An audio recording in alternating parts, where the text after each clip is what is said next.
chance know of any places or any people around here that volunteer to help the community at all?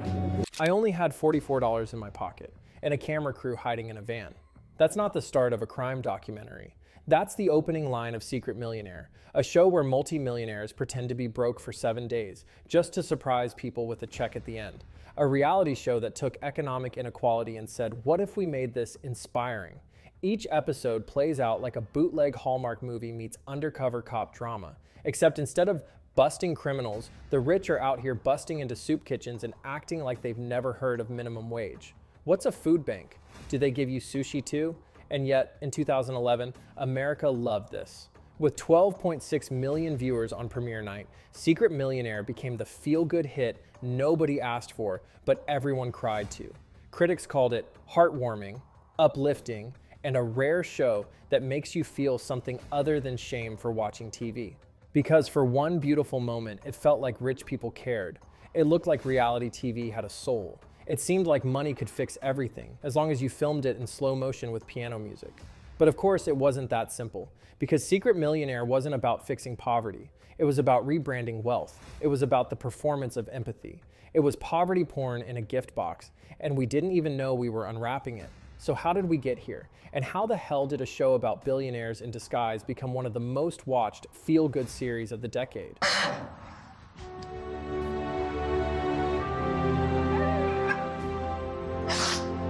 Let's rewind. Secret Millionaire was born in the UK in 2006, back when reality TV still pretended it had morals. Premiering on Channel 4, the show introduced a novel concept. What if rich people left their gated communities for a week, wore a hoodie from Walmart, and experienced the real world? Like tourists in a war zone. It was charity, but make it content. And people loved it. The British version even won a Rose d'Or for Best Reality Series, which is basically the Nobel Prize for shows that make you cry and feel dirty about it. Naturally, America saw this and said, yeah, but what if we made it dumber? In 2008, Secret Millionaire hit US screens via Fox. The network gave it a modest 6-episode run. Ratings were decent, around 6.7 million viewers, but not enough to keep it alive. Fox quietly pulled the plug like a parent realizing their kid's lemonade stand is bleeding money. Then came ABC, the network of second chances and excessive sentimentality. Well, I know you need to get back to work. This is... Thanks again. In 2011, they relaunched Secret Millionaire with all the feels. And this time, the formula hit hard. 12 million viewers, Sunday primetime, Twitter hashtags, Oprah vibes. America was still licking its wounds from the Great Recession. And what better way to self-soothe than to watch rich people cry on camera while giving away checks? It was perfect escapism, the myth that billionaires do care, that wealth can trickle down, and that maybe, just maybe, the system isn't totally broken. It just needs a camera crew and some redemption music. A BC milked that moment for all it was worth. Season 2 averaged over 10 million viewers, and the press went wild. The LA Times called it a surprise hit. Vulture said Fox was dumb for letting it go. A BC execs were doing victory laps around their Malibu offices. For a hot second, it really looked like Secret Millionaire was going to save TV, and maybe America itself. Spoiler alert, it didn't. Buddy, so you don't have money to pay for something, people help out and volunteer wherever they can. Yeah. For a show built on surprise, Secret Millionaire became eerily predictable. Fast. Every episode was the same. Rich guy in flannel strolls through a poor neighborhood, cries, drops a check, hugs strangers, audience cries harder. Wash, rinse, repeat. By season 3, people weren't just crying, they were cringing. The cracks started small, a few offhand comments, a few too perfect random encounters. And then came the slow realization. Wait a minute, was this entire show just poverty cosplay? Critics were not kind. Entertainment Weekly called it a celebration of the redemptive power of wealth. More oh brother than oh Henry. One commentator described it as slum tourism in high definition. The term poverty porn started trending in reviews like it was a Netflix genre. The formula had gone stale, and worse, it had gone gross. Because here's the thing, if your feel-good show relies on a millionaire pretending to be broke for 5 days to decide if a food bank is worthy of help, maybe the system's broken? Just a thought. 4-day school week. For some kids, having worked inside the system means a day without food. Yeah. So. Then came the real red flags, like Danny Johnson, one of the featured millionaires, who used her episode to peddle the bootstraps narrative like it was gospel. She talked about the deserving poor, which is a term that should have stayed buried in a Dickens novel. Johnson basically went on national TV to say, you can be poor, but only if you're polite about it. The backlash was swift. Commentators pointed out that defining worthiness of help based on how likable someone is kind of misses the point of systemic poverty. But hey, nothing says nuance like a millionaire handing out checks like Oprah handing out cars. And then there was the format itself, the ultimate game show of charitable judgment. Why did this nonprofit get $40,000 and that one only $20,000? Perhaps I didn't play as much as I should have or could have, but I can look at these kids and I can enjoy it through them. Is this philanthropy or the price is right for nonprofits? Every week, the Secret Millionaire turned into the secret judge of human suffering trademark, deciding arbitrarily who deserved life-changing money based on a single week's worth of immersion. It was less do good and more play God. Worse yet, the show treated deception as a virtue. The millionaire had to be undercover because otherwise, what? People would be too performative in front of a rich person?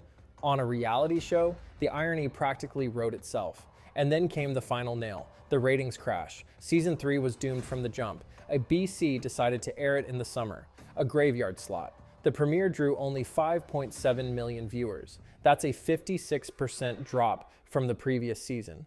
A week later, it sank to 3.8 million, then quietly drowned in a pool of its own sweat and Olympic Games reruns. A BC pulled the plug halfway through.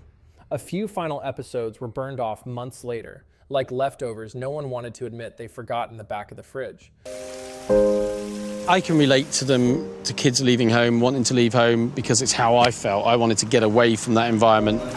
The so-called finale in September 2013 tried one last dramatic swing, a record-breaking $1 million donation to an entire town in Oregon, a literal $1 million drop to go out with a bang.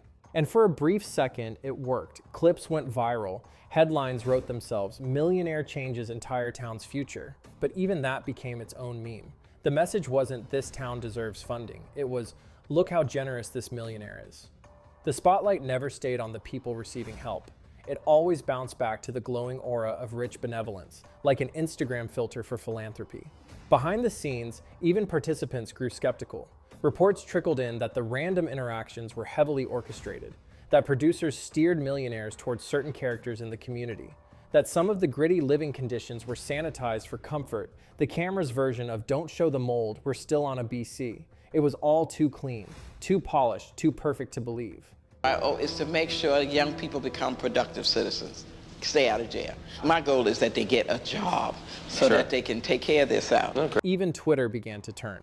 What started as emotional live tweets under hashtag Secret Millionaire, "I'm crying," gave way to hashtag poverty porn and "Is this satire?" One woman tweeted simply "drained hashtag Secret Millionaire," which honestly should have been the show's final tagline. The audience was catching on. The formula wasn't just repetitive, it was revealing something uglier. This wasn't about highlighting poverty, this was about repackaging guilt. It became clear that Secret Millionaire wasn't helping America understand economic inequality, it was helping rich people feel better about it. For 1 week, they got to cosplay humility. They got to feel like heroes. And then they went back to their yachts while the rest of us sat at home wondering why food banks need to audition for survival on national television. This is overwhelming to me.